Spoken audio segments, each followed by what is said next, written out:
Boa noite a todos. Tudo bom, pessoal? Tudo bom? Deixa eu só colocar aqui. Saiu. Olá, boa noite, gente. Boa noite.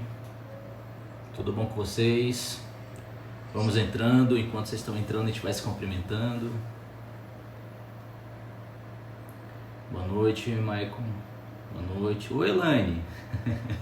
Saudade das aulas, Elaine? Vamos lá. Arthur. Gabi. Tá sinalzinho, gente. Vamos lá. 1 minuto de cumprimentos e vamos pra guerra. Mais um dia ficando em casa. Mais um dia abençoado e vamos nessa. Sempre na torcida e na energia que o mundo volte à sua normalidade, que nós possamos fazer os nossos afazeres, os nossos objetivos, nossas ocupações, mas enquanto isso vamos nos cuidar e cuidar dos que está mais próximo da gente e consequentemente a gente vai se cuidando mutuamente no aspecto solidário. Vamos lá, Evandro. Boa noite, Evandro.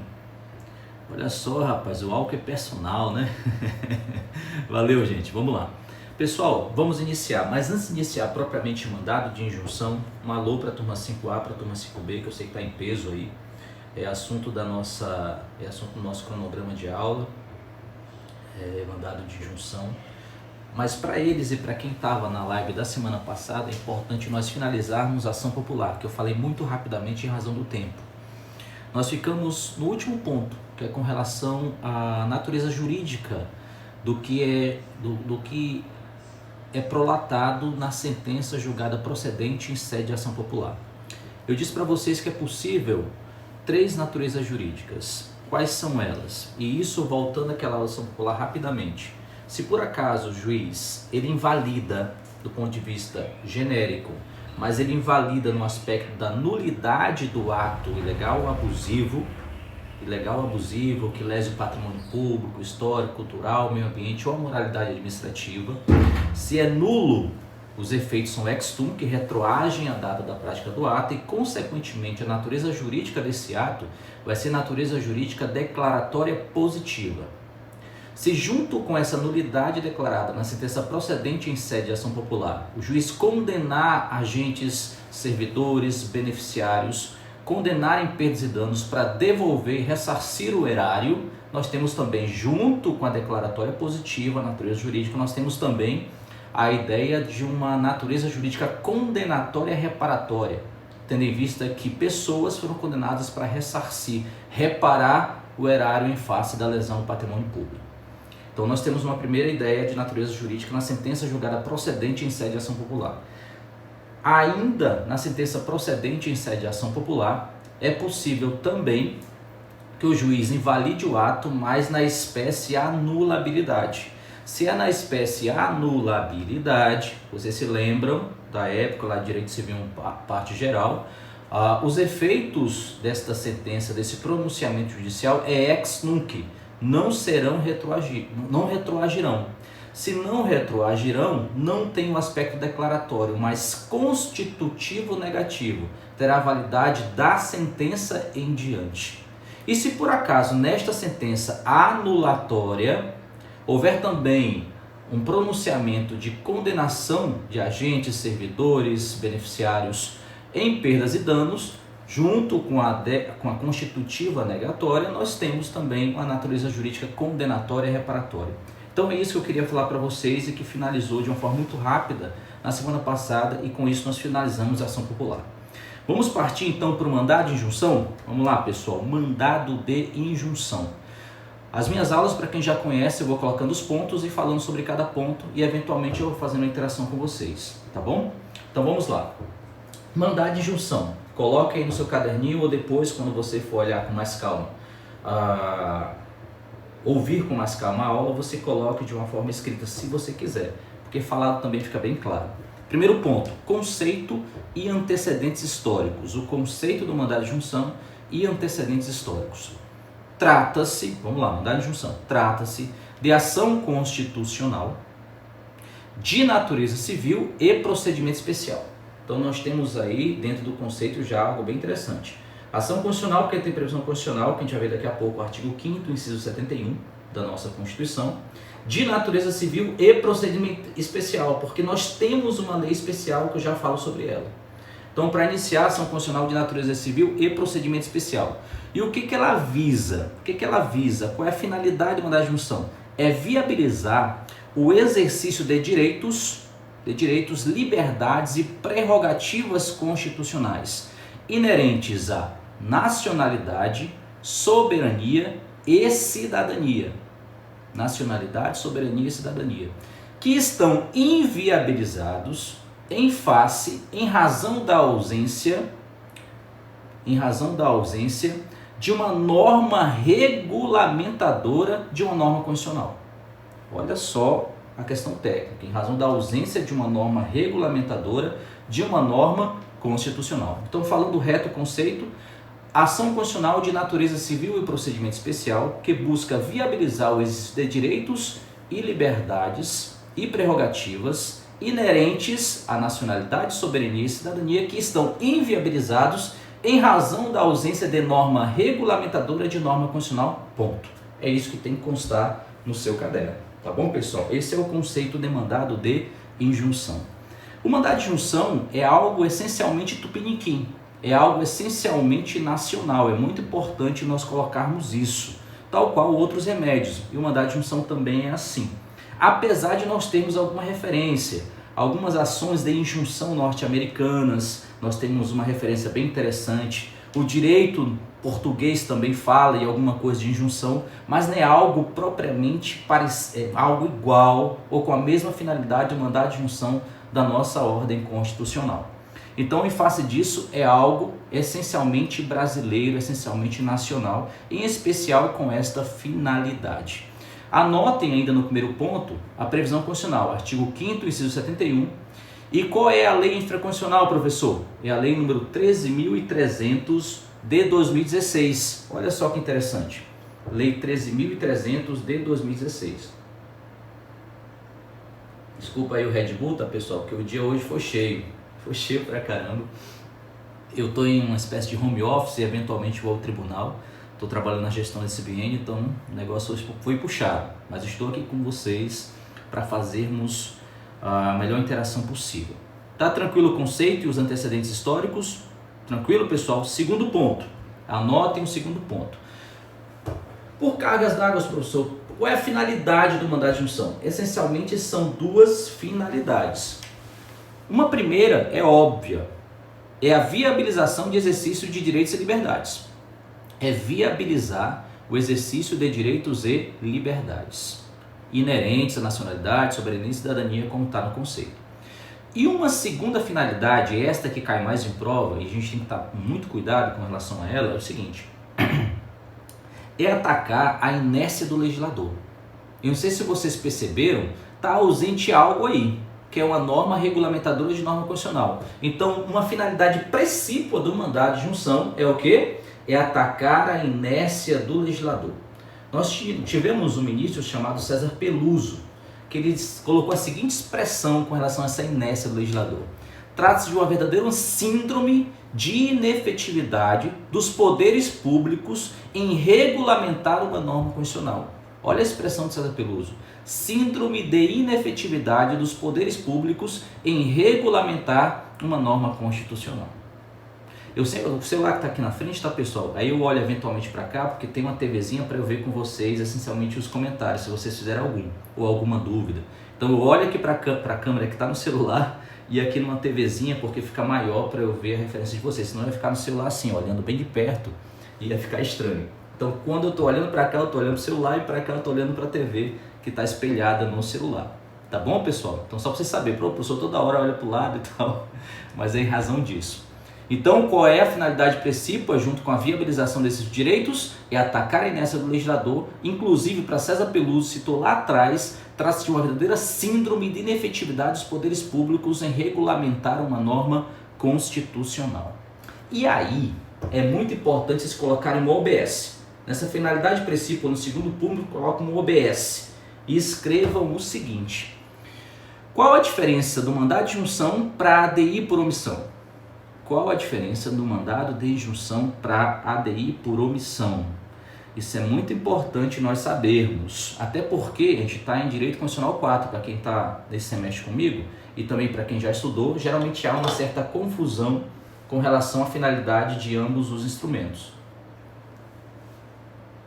Gente, o mandado de junção, apesar da gente ver ainda mais à frente, daqui a pouco, algumas questões decididas pelo Supremo, a ideia do mandado de junção é acolher direitos subjetivos, individuais e coletivos dos cidadãos.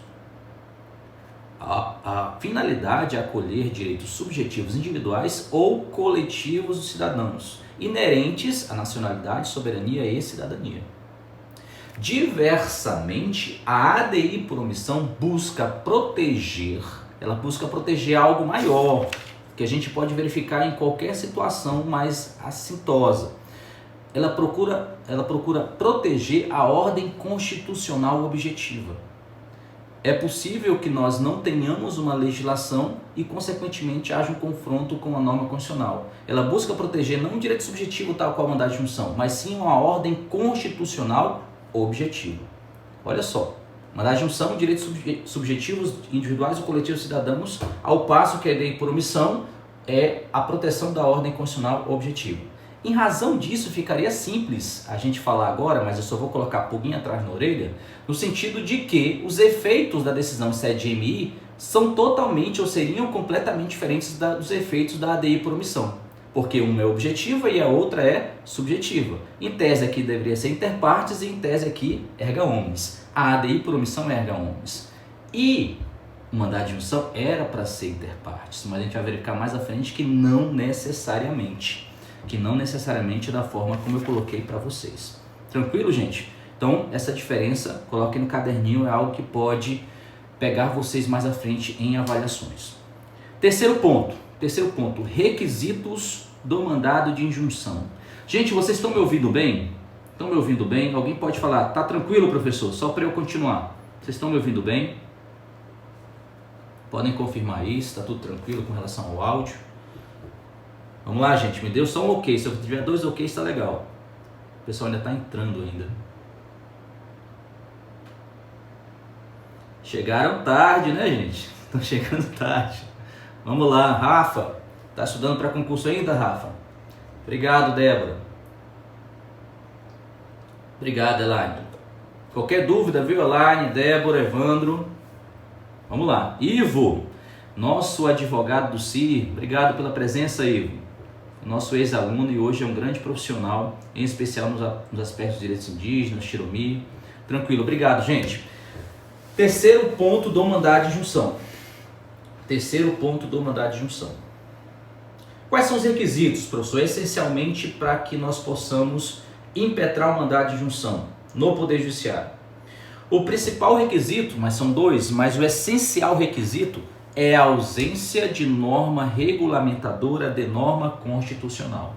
É a ausência ou a falta de norma regulamentadora de norma constitucional. Tranquilo? Pegaram? Capite? Show de bola. Aí nós temos que tirar algumas pulguinhas que possam ficar em razão dos termos. A ausência ou a falta de norma regulamentadora de norma constitucional. Uma coisa importante acentuar é que sempre se falava de ausência de norma regulamentadora. E essa ausência, e o Supremo Tribunal Federal se posicionou em algum momento, mas titubeou, essa ausência deveria ser total ou uma ausência parcial. Hoje está bem assentado, e eu deixei até aqui aberto no meu tablet, a legislação nova, que é a Lei 13.300 de 2016. O que diz a Lei 13.300 de 2016 no seu artigo 2º? Conceder-se-á mandado de junção sempre que a falta total ou parcial de norma regulamentadora. Então aqui, aquilo que a gente tinha e era discutível antes de 2016, 2017, que era com relação ao alcance dessa ausência, essa ausência pode se dar totalmente, ou seja, não há lei, não há norma regulamentadora da norma constitucional, ou ela existe, contudo, apesar da sua existência, parcialmente ela não regulamenta o que está previsto enquanto direito constitucional e, consequentemente, é possível a impetração do mandado de junção. Então, a primeira observação lá embaixo você coloca, essa ausência pode ser total ou parcial da norma regulamentadora. Essa ausência pode ser total ou parcial. Professor, e que norma constitucional é essa? Que norma constitucional é essa? Para quem já estudou comigo, para quem seja em cursinhos preparatórios para concurso, seja na faculdade ou eventualmente alguma palestra, eu sempre faço e falo da ideia ou da classificação das normas constitucionais de acordo com José Afonso da Silva. José Afonso da Silva, e é essa classificação que eu vou falar aqui para vocês, é uma classificação trazida por ele, mas que tem uma feição do direito constitucional italiano, uma feição italiana. E qual é essa classificação de José Afonso que ele trouxe para o Brasil que tem uma feição italiana? É aquela classificação tríade: norma constitucional de eficácia plena, norma constitucional de eficácia contida e norma constitucional de eficácia limitada. Plena, contida e limitada. Obrigado, Elaine. Anota tudo. Ela fala isso, Elaine Morelato, porque ela foi minha aluna e hoje é um excelente profissional, advogado. Quem quiser um excelente advogado, temos a Elaine Morelato, fazendo aqui já uma propaganda para minha amiga. Mas a Elaine era daquelas alunas que anotavam tudo. E isso faz uma diferença enorme. Uma dica, tá, gente? Eu vou fazer uma live esses dias. Eu já parei de fazer concurso desde 2011. Eu tomei posse em 2010, mas passei um anozinho ainda estudando, porque eu estava pretendendo outro concurso. Depois eu desisti porque eu vi que eu estava tranquilo. Uma live específica sobre técnicas de estudo, tá, gente?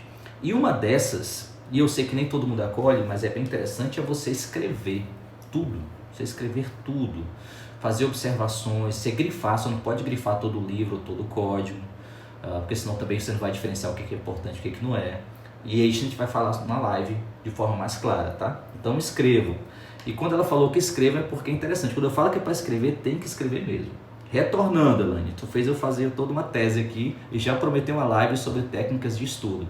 Se vocês quiserem, vocês me dão um ok aí, ou falem depois, ou passem um WhatsApp. Aí a gente pode fazer essa live, eu acho que é bem interessante mesmo. Economiza muito tempo de estrada. Eu vou até contar nessa live, que eu já estou prometendo, que eu passei mais ou menos um ano e meio sem saber estudar. Olha só que interessante, eu lia muita coisa, serviu para alguma coisa? Serviu, mas percentualmente mínimo. Mas eu não estava sabendo estudar e eu vou lhe falar exatamente qual foi o ponto fulcral, onde se iniciou exatamente o Aloysio estudando tecnicamente para concurso. Isso aí eu estou falando faz tempo, tá, pessoal? Ali em 2004, 2005. Mas tudo bem, retornando. Eficácia plena, eficácia contida, eficácia limitada. Pessoal, qual é a norma constitucional que é parâmetro para se impetrar uma mandado de junção? A ausência de norma regulamentadora de norma constitucional. Mas que norma constitucional é essa? Eficácia plena, contida ou limitada? O Fernando já está querendo, na verdade já respondeu aqui com os olhos, tá, gente? O Fernando está me ajudando mais uma vez, para quem sabe ele é da turma 5B e está sempre me ajudando nas nossas lives. É a norma constitucional de eficácia limitada. É a norma constitucional de eficácia limitada, que é aquela que não tem aplicabilidade direta, porque não produz efeitos diretos, plenos. Em razão disso, é necessária uma regulamentação. E é justamente essa norma constitucional de eficácia limitada que é aquela que é parâmetro para a impetração do mandado de junção. Professor, por que a plena e a contida não são?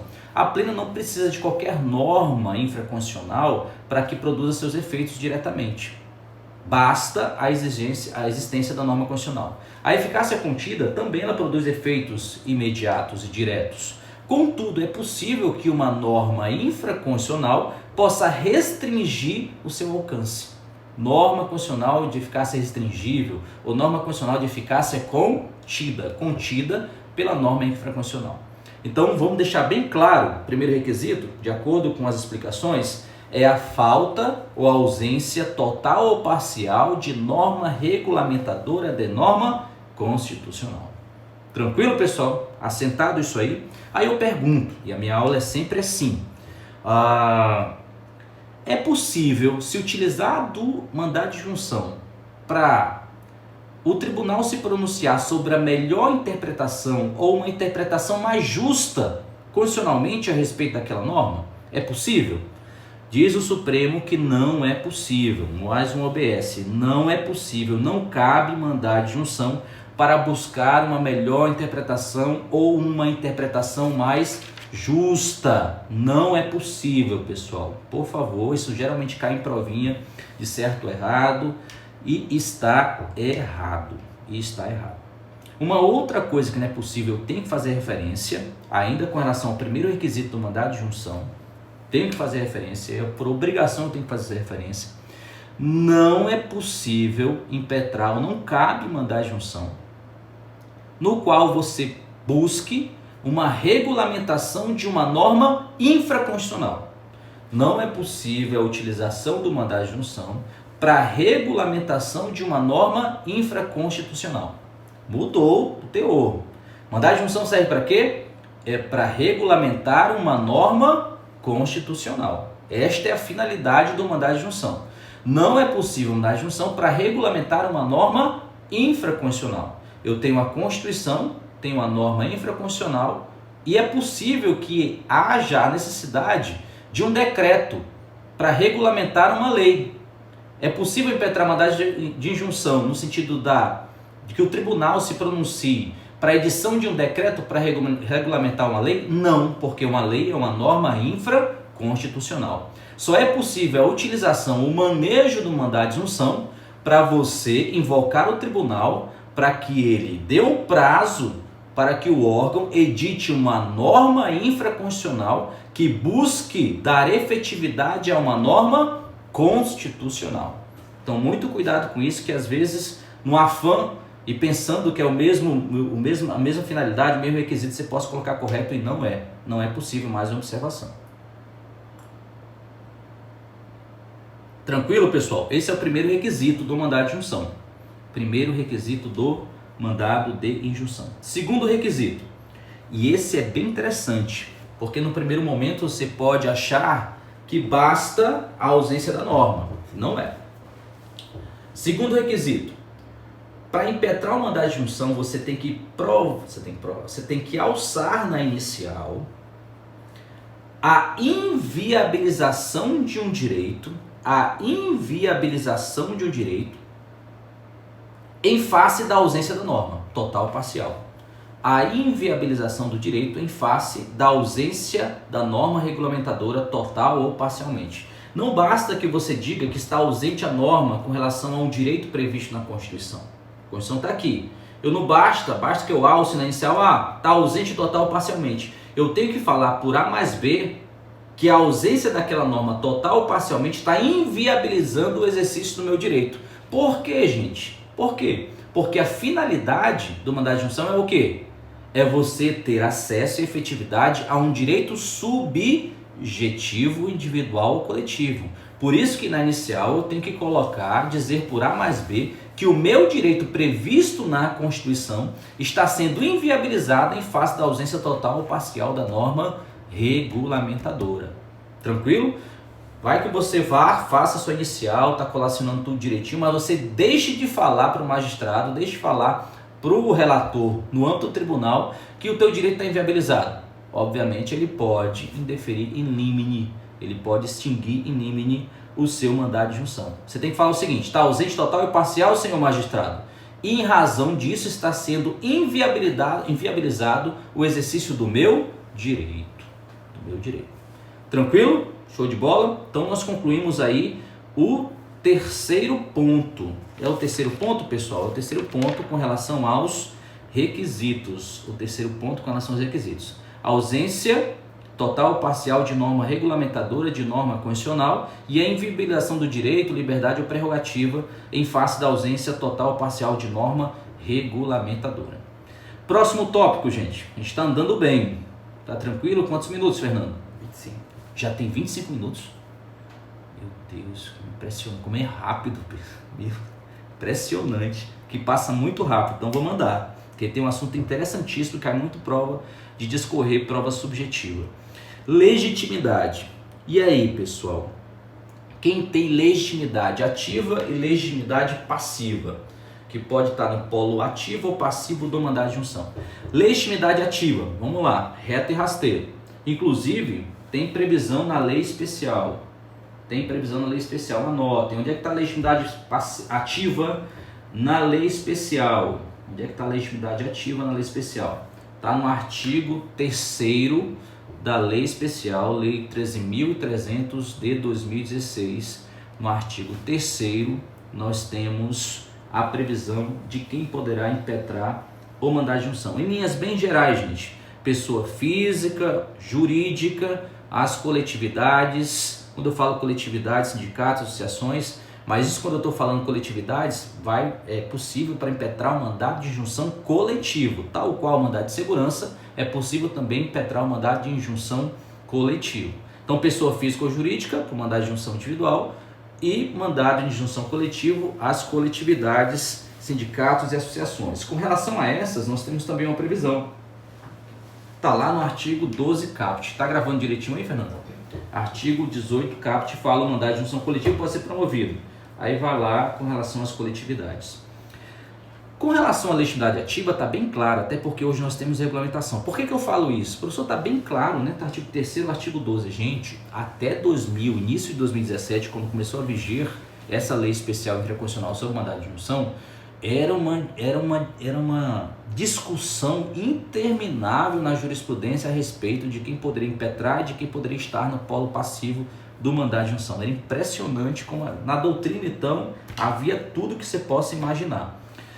E tinha uma discussão que hoje também está tranquila, porque não tinha regulamentação, que é com relação, coloca o OBS, legitimidade ativa, pessoas físicas ou jurídicas e mandado de injunção coletivo, artigo 12 está lá. Partido político, organização sindical, tal qual a redação do mandado de segurança coletivo. Observação: Ministério Público pode impetrar mandado de injunção? Ministério Público pode impetrar mandado de injunção?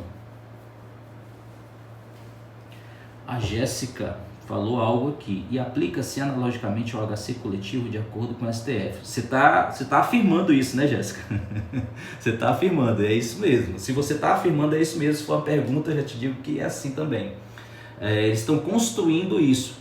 E é interessante, Jéssica, porque para o HC coletivo, realmente, como você fez, é um raciocínio muito parecido que foi feito no mandado de injunção. Mandado de injunção, como não tinha lei, nem procedimento tinha algo legislado a respeito. E o STF falou, o procedimento do mandado de injunção será o mesmo procedimento do mandado de segurança. A gente vai ver o procedimento mais à frente, é ipsiliteris igual ao procedimento do mandado de segurança na nossa lei nova, na lei 3.300 de 2016. O HC coletivo, como não tem previsão legal a respeito, também foi uma construção jurisprudencial, eles vão novamente, de acordo com as construções anteriores, vão firmando algumas teses. E é isso mesmo, Jéssica, com relação ao HC coletivo. Jéssica Barão, eu imagino que a Jéssica está estudando bastante para concurso. Tem um potencial enorme, Jéssica. Continue nessa, viu? Não pode parar. Concurso, gente, você pode deixar de ler um dia alguma coisa, estudar algum ponto, mas não 2 dias. Não deixe 2 dias. Leia alguma coisa, nem que seja 1 hora, 2 horas. O importante é a continuidade. Você não pode parar. E não pare, Jéssica. Você pode passar em qualquer concurso. Basta continuar. O Ministério Público pode impetrar mandado de injunção? Pode. Hoje nós temos previsão, está tranquilo. Era uma discussão que nós tínhamos, mas hoje tem previsão. Artigo 12, inciso 1. Mandado de injunção coletivo pode ser promovido pelo Ministério Público quando a tutela requerida for especialmente relevante para a ordem jurídica, o regime democrático, os interesses sociais ou individuais indisponíveis. Só que tem uma discussão que permanece. Mas você vai de acordo com a literalidade. Se dizia que o MP, e concordava-se, mesmo sem a legislação de 2016, antes que era possível o MP impetrar mandado de injunção. Só que se falava, só pode com relação a direitos individuais homogêneos e direitos coletivos. Direitos difusos não poderia impetrar mandado de injunção. E a legislação veio em consonância com a jurisprudência do Supremo e manteve. Pelo Ministério Público, aí coloca alguns exemplos, ordem jurídica, regime democrático, ou interesses sociais, ou individuais indisponíveis. Não fala de direitos ou interesses difusos. Isso pode cair na sua prova semestral, bimestral, pode cair na sua prova de concurso. Mandado de injunção coletivo, na legitimidade passiva, Ministério Público, ele pode impetrar, mas não tendo por objeto direitos ou interesses difusos. Essa é uma observação monumental que você não pode errar. Tranquilo, pessoal? Qual o fundamento do Ministério Público? A Jéssica deve estar antenada com isso. Temos o artigo 129, inciso 2 da Constituição, que fala na defesa desses interesses, desses direitos individuais homogêneos ou interesses coletivos. Tranquilo, pessoal? Show de bola? Próximo tópico, ainda dentro de legitimidade, falamos ativa, próximo tópico não. Vamos falar agora da legitimidade passiva. Da legitimidade passiva. Com relação à legitimidade passiva, nós também temos uma previsão que está no mesmo artigo 3º da lei especial, só que na parte final do artigo 3º, diz o seguinte: são legitimados para mandado de junção, como impetrado, parte final, o poder, órgão ou autoridade com atribuição para editar a norma regulamentadora. O poder, órgão ou autoridade com atribuição para editar a norma regulamentadora. Para editar a norma regulamentadora. Professor, tem alguma dúvida com relação a isso? Está óbvio que se há ausência de uma norma regulamentadora de norma constitucional, obviamente, quem deve estar no polo passivo geralmente é o Poder Legislativo. Se for da União, o Congresso Nacional, pode ser uma das casas, a Câmara dos Deputados, se necessariamente tem que iniciar pela Câmara dos Deputados, ou a casa iniciadora é o Senado. Tá claro isso, professor? Acho que não deveria nem falar. Passa rápido, passa rápido. Não, calma. Coloca um OBS aí. Então, legitimidade passiva, artigo 3º, parte final da lei especial, e diz lá, órgão, autoridade ou poder que tem atribuição para editar a norma regulamentadora. E logo abaixo coloca OBS. Pergunto para vocês, é possível que o Poder Executivo esteja no polo passivo do mandado de junção? É possível que o Poder Executivo, Presidente da República ou Governador do Estado, esteja no polo passivo do mandado de junção, gente? É possível?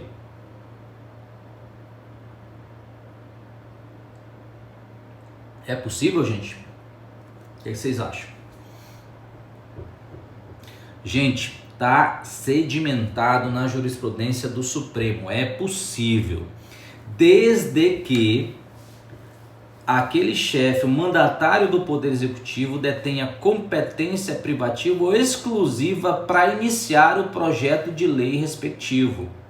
Ele tem que ter a competência privativa ou exclusiva para iniciar, para editar o projeto de lei, para iniciar o projeto de lei. Exemplo, temos o artigo 61, parágrafo único da nossa Constituição, que fala de algumas atribuições ou competências reservadas, privativas. O processo legislativo só vai iniciar se o Poder Executivo iniciar, propor o projeto de lei. Só ele pode fazer.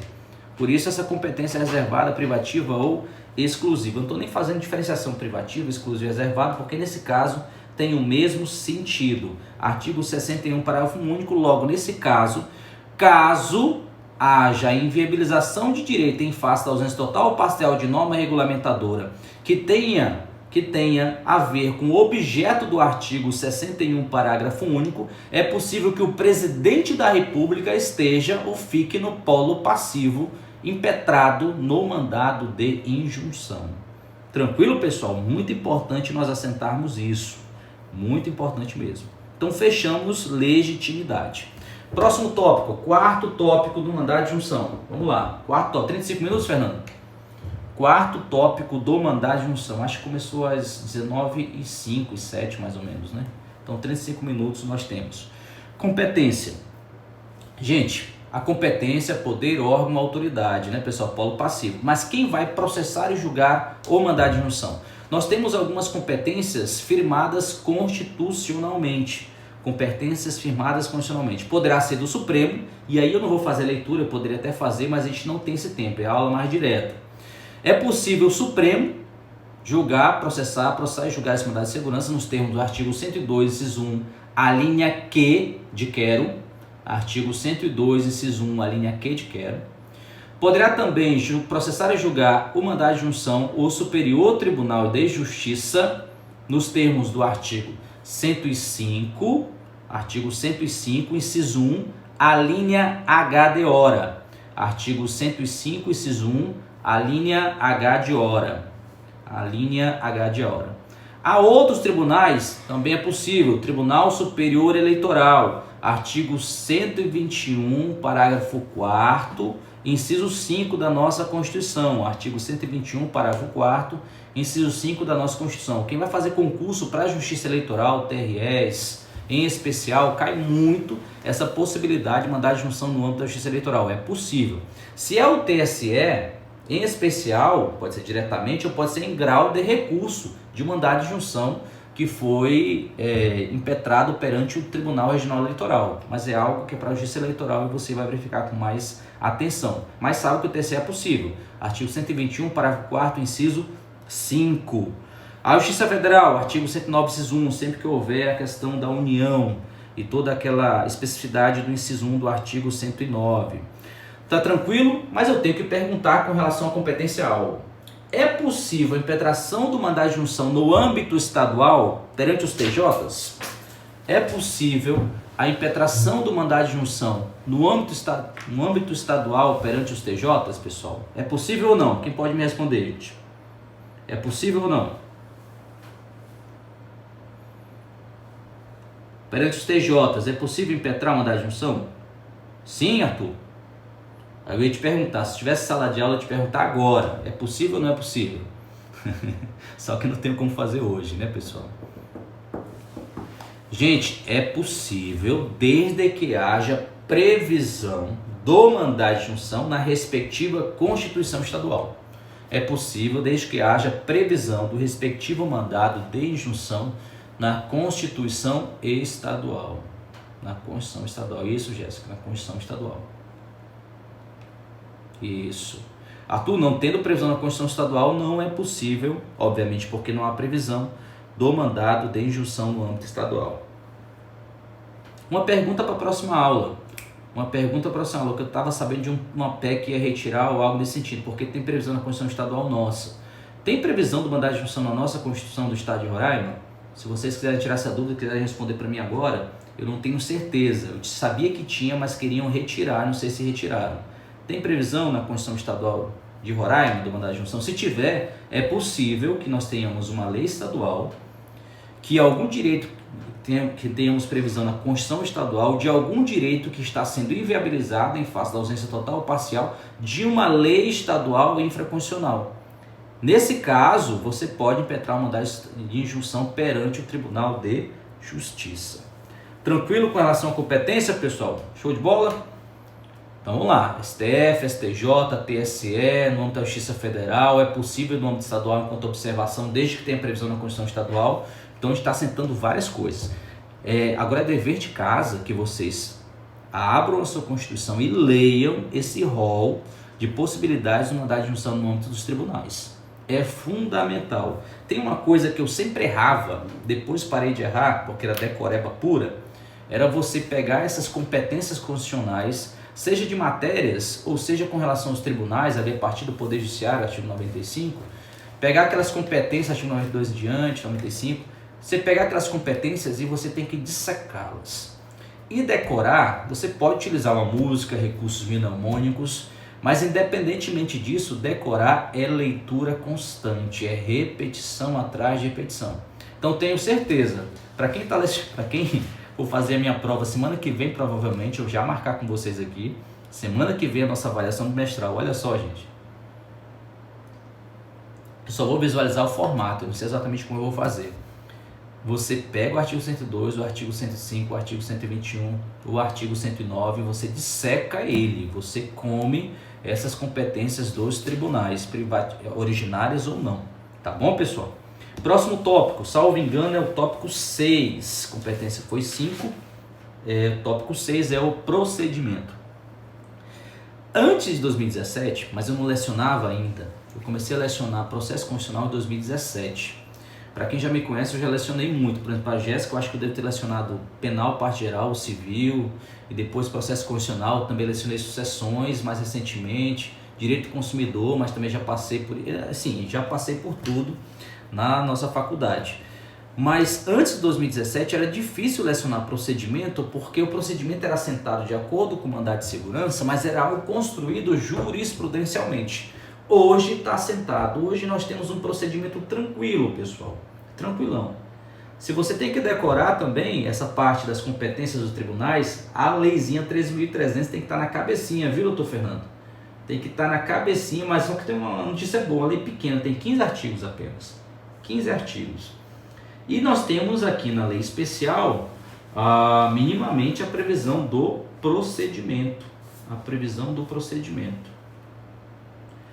Sabe qual é o procedimento do mandado de junção para economizar? É o mesmo procedimento do mandado de segurança. Acabou.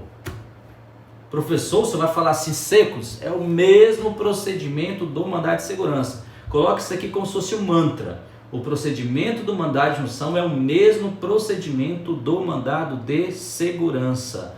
Ah, professor, então nós temos o inicial, prova pré-constituída, toda aquela ausência de possibilidade de ação probatória, tudo aquilo ali, tudo bonitinho como está lá sentado. Então não tem contestação também não, tem pressão de informações no mesmo prazo de 10 dias. Professor, é igual? Tem uma diferença. Uma diferença do mandado de junção para o procedimento do mandado de segurança. Professor Júnior, olha que legal! Esse Júnior é muito rápido. O Júnior trabalha, salvo engano, né, Júnior, na Assembleia.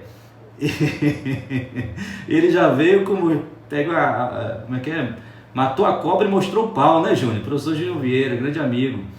Pronto, está resolvida a questão. A gente falou lá com o nosso constitucionalista da Assembleia, que sabe ipsilitris da nossa Constituição Estadual, está lá no artigo 75. Obrigado, Júnior, tirou a dúvida de vez. Obrigado também por estar presente aqui na nossa live. Esses dias eu vi uma aula sua com uma professora de Brasília, que eu conheci há algum tempo, e também dá aulas em cursinhos de Brasília. Foi muito legal a live de vocês, tá? Brigadão, Júnior. Beleza. Fica aí, qualquer coisa você me corrija, tá? O Júnior é um grande amigo, a gente tem uma grande amizade. Vamos lá, pessoal. O que eu estava falando mesmo? Ah, tá. Qual a única diferença? Júnior, tu pode responder também. Não cabe pedido liminar no âmbito do mandado de junção. Não cabe pedido liminar no âmbito do mandado de injunção.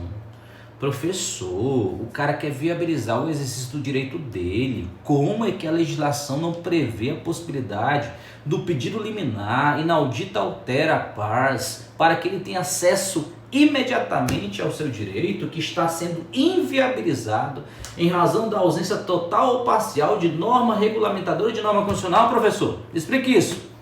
Gente, nós estamos falando de legislação. O professor Júnior está aí. O professor trabalha todo dia com processo legislativo. Está na cabecinha dele. É o seguinte, gente, não dá para brincar de legislar e de não legislar. O que é que você procura no mandado de junção? Não é a declaração judicial para que o Poder Legislativo, em especial, geralmente é a regra, legisle. Como é que o juiz, tribunal, ele vai determinar que se legisle liminarmente? E vamos imaginar que ele discorde, ele tente revogar a sua liminar no mérito e diga, eu decidi que era para legislar, mas agora eu quero que não. É possível isso? Não, gente. É uma coisa totalmente contrária do ponto de vista da lógica constitucional do processo legislativo. Para evitar esse embaraço legislativo, esse pronunciamento judicial apenas dar-se-á no âmbito do mérito. No âmbito do mérito, na sentença final, no acórdão final, é que se pronunciará a respeito da possibilidade de legislar ou não para efetivar esse direito previsto em norma constitucional. Tranquilo? Valeu, Júnior. Tamo junto.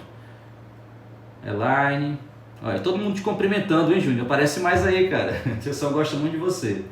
Esses dias eu tava conversando com o Júnior e ele falou, Aloysio, pô, tu tá lecionando o processo constitucional. Aí eu falei para ele que é uma disciplina que eu tenho mais tempo para lecionar porque é uma vez por semana. E o tribunal tá me exigindo muito ultimamente, graças a Deus também. Não posso reclamar. Aí ele disse, pô, eu falo sobre os remédios. Aí ele disse, mas tu deve falar superficialmente. A gente adentra um pouquinho mais na profundidade meritória, no mérito propriamente dito e também com relação ao procedimento. E a gente complementa muito bem a sua aula, inclusive os alunos te adoram, Júnior. Então vamos nessa. Com relação ao procedimento, tá tranquilo? Professor, então não precisa falar nada não. É a mesma coisa, inicial, prestar informações em 10 dias, retornou as informações, parecer ministerial, depois do parecer decisão do magistrado. Como não tem liminar ou decisão interlocutória, não há que se falar em agravo, então somente a apelação depois, os recursos previstos na legislação. Mas com relação à decisão, antes de falar dos recursos, é importante nós falarmos de algo muito importante. Nós temos quanto tempo? Uns 15 minutos ainda, né? 15 minutos, eu não sei se vai dar tempo, a gente finaliza na próxima live. mas a gente vai iniciar. Qual é o próximo tópico e último, gente? Decisão judicial e natureza jurídica concessiva. Decisão judicial e a natureza jurídica da concessão em sede de mandado de junção. Decisão judicial e natureza jurídica da concessão em sede de mandado de junção. Gente, é um tema muito tormentoso. Para você ter uma ideia, Nery da Silveira, olha só, eu já tinha nascido. Eu acho que alguns alunos meus não tinham. 1995, deu uma aula a respeito das teorias a respeito dessa natureza jurídica da decisão concessiva em 7MI, já em 1995. E foi compilado no início dos anos 2000, salvo engano, quando eu estava terminando a faculdade, 2002, 2003, pelo então ministro hoje, Alexandre de Moraes, que antes era um constitucionalista. Alexandre de Moraes, como vocês sabem, tem um livro de direito constitucional, com muitas edições, e à época ele compilou, colocou uns outros nomes diferenciados e tal, mas a mesma ideia do que Nery da Silveira, em sede do tribunal, do Supremo Tribunal, falou a respeito dessas teorias, a respeito da decisão concessiva. Gente, é o seguinte, o mandado de junção sofre, e ainda hoje sofre, com a ideia de qual vai ser o pronunciamento judicial. O que o tribunal vai falar a respeito da ausência de regulamentação por parte do Poder Legislativo. Porque a gente está falando de dois poderes. Nós temos o Poder Legislativo, que tem como função precípua legislar, e o Poder Judiciário, que tem como função precípua julgar e pôr fim aos conflitos por meio do processo. Essas são as funções precípuas. Só que o mandado de junção coloca o Poder Judiciário de uma certa forma contra a parede, porque ele vai ter que se pronunciar a respeito de uma inércia do outro poder. E aí nós estamos falando de alguns princípios, não é isso, pessoal? Princípio da separação dos poderes, do respeito, essa interlocução entre os poderes. É possível um pronunciamento judicial que dê uma ordem para o Poder Legislativo, no caso do mandado de junção, uma ordem para que legisle e lhe conceda um prazo para tal. E se o Poder Legislativo não cumprir esse prazo, como é que fica essa questão? Isso surgiu, e já tem algum tempo, essas questões a respeito dessas teorias, e eu vou dar um caso concreto. Vamos colocar esse caso concreto. É possível o direito de greve dos servidores públicos civis? Do ponto de vista constitucional é possível, porque nós temos uma previsão constitucional. Contudo, até hoje nós não temos essa regulamentação infraconstitucional do direito de greve dos servidores públicos civis. Não há esta regulamentação. Então eu pergunto para vocês, nós temos então uma inviabilização de um direito previsto constitucionalmente, mas está inviabilizado por ausência de norma regulamentadora. E foram muitos mandados de junção impetrados no Supremo Tribunal Federal com a finalidade, com o objetivo de efetivar o direito de greve dos servidores públicos civis. E o Supremo sempre se pronunciou. Poder Legislativo, por meio de pronunciamentos finais. Supremo diz, Poder Legislativo legisle. Poder Legislativo faça isso. Poder Legislativo, já é a terceira vez que eu estou falando, vamos legislar a respeito do direito de greve dos servidores públicos civis. Mas nunca se cumpriu, e até hoje não se cumpriu, apesar de uma decisão muito emblemática de 2008, que eu vou falar para vocês daqui a pouco. Mas o que eu estou falando? Qual vai ser o pronunciamento judicial? Qual deve ser o pronunciamento judicial dos tribunais com relação ao mandado de junção? Para isso eu tenho que falar de algumas teorias, que são teorias que tentam explicar a decisão concessiva em sede de mandado de junção. Teorias que procuram explicar a decisão concessiva em sede de mandado de junção, 2 pontos. Qual é a primeira teoria? Vamos colocar aí, gente. Rodrigo Mazei falou isso pela primeira vez. Falou de uma forma um pouco mais clara. Temos a teoria da subsidiariedade. Letra A, teoria da subsidiariedade. Para esta teoria, o Poder Judiciário pode tão simplesmente declarar a mora legislativa e dar um prazo para que ela possa legislar, para que o poder possa legislar. Para a teoria da subsidiariedade, o Poder Judiciário só pode apenas, em face do princípio da separação dos poderes, declarar a mora legislativa. Ou Poder Legislativo, você não legislou até agora. Tem um prazo, vamos legislar. Inicia o projeto que vai dar efetividade à norma constitucional. Teoria da subsidiariedade. Letra B. Teoria da independência jurisdicional.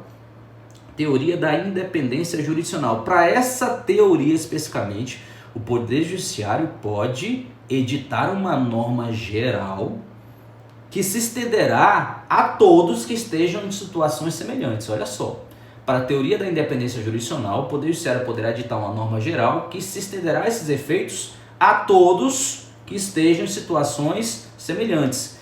Logo, tem um caráter claro constitutivo erga omnes. Caráter constitutivo erga omnes.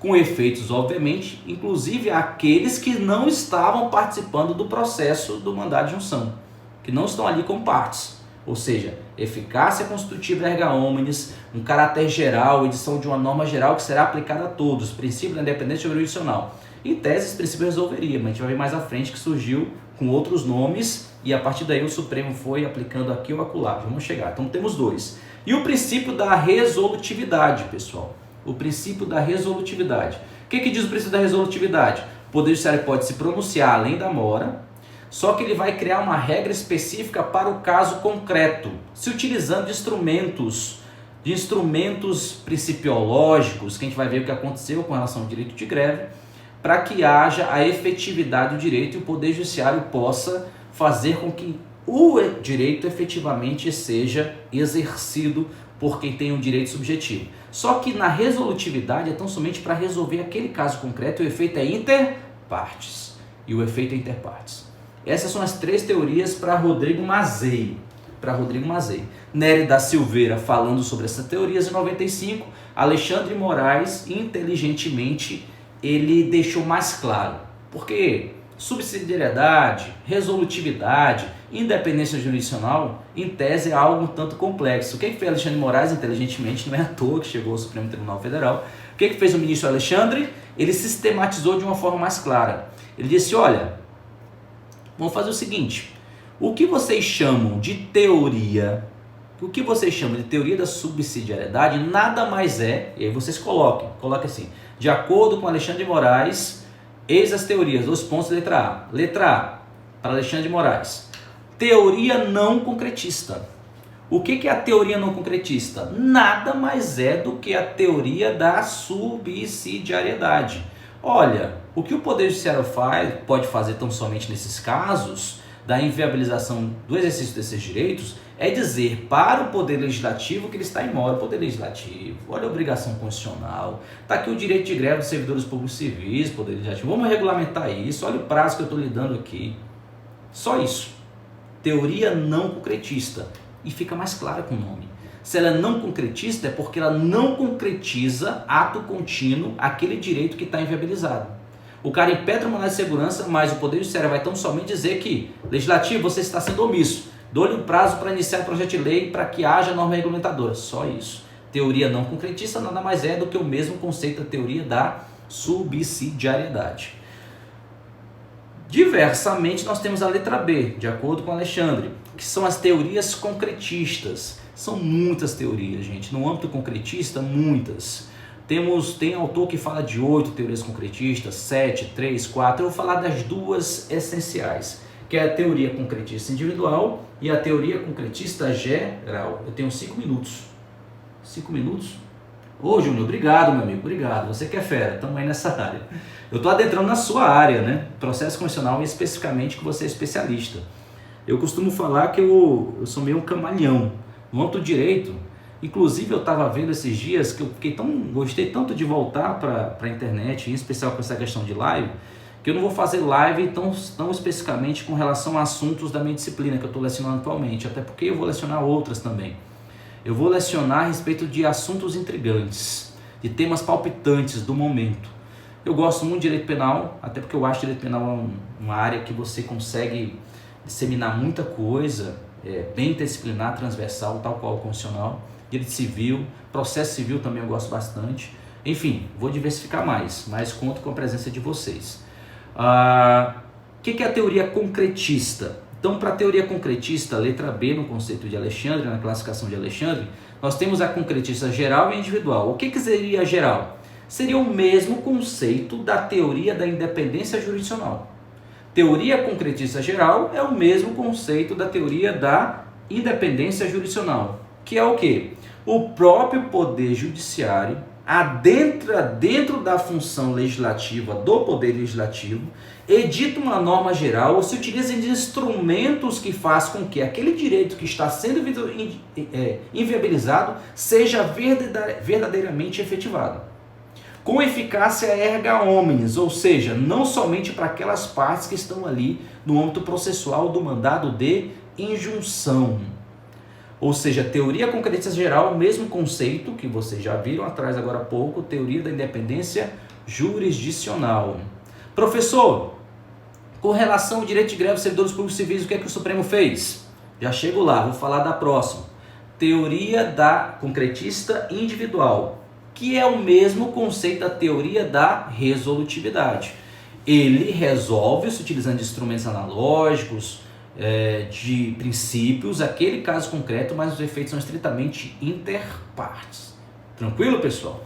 E com relação ao direito de greve, para a gente não finalizar a live, o senhor me falar, o que fez o Supremo? O Supremo ele foi muito inteligente, até porque o Supremo não pode legislar verdadeiramente. Nós temos lá o artigo 4º da Lei de Introdução às Normas do Direito Brasileiro.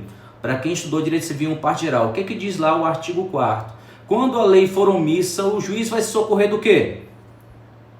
Analogia, costumes e princípios gerais de direito. Analogia, costumes e princípios gerais. O que veio o Supremo? Olha, para esse direito de greve dos servidores públicos, eu tenho uma norma constitucional que prevê, mas não tenho uma norma infraconstitucional. Mas eu tenho um fato semelhante, que é o direito de greve dos empregados privados, dos empregados, das empresas privadas. E para esse fato específico, eu tenho também previsão constitucional e tenho uma norma infraconstitucional que regula esse direito de greve, que é a Lei 7.683, salvo engano, de 85. Essa lei específica regula infraconstitucionalmente, dá efetividade ao direito de greve dos empregados privados, tendo em vista a previsão da norma constitucional. O que fez o Supremo?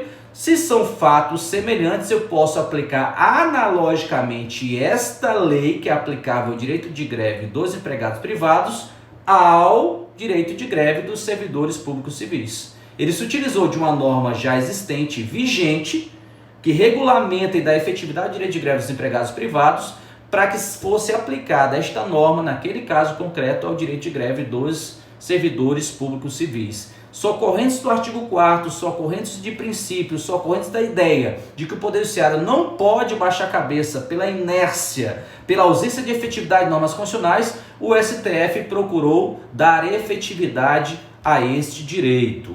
Tá bom, pessoal?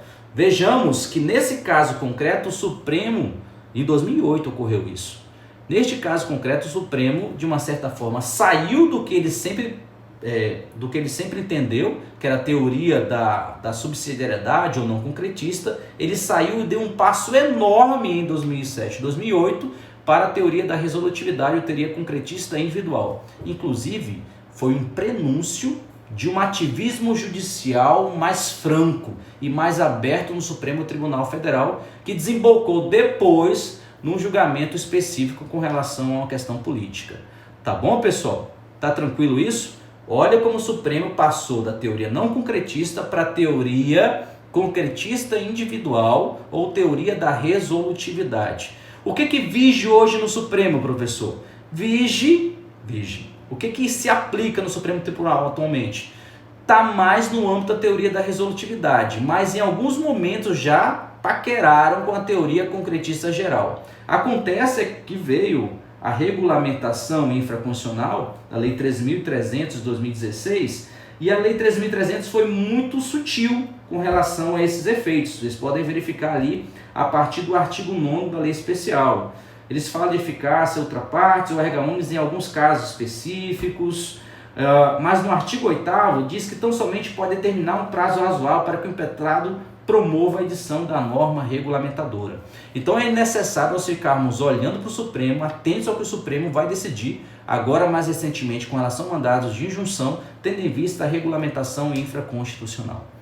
Gente, é isso com relação ao mandado de injunção. Alguma dúvida ou algo nesse sentido, vocês podem passar uma mensagem, a gente vai conversando a respeito, mas observando a nossa regra de 1 horinha da live. Muito obrigado pela participação de todos mesmos. Conto com vocês na próxima semana e nós vamos iniciar o assunto habeas corpus. Olha que coisa legal, constitucional penal. Um abraço, pessoal. Beijo a todos, abraço, até mais.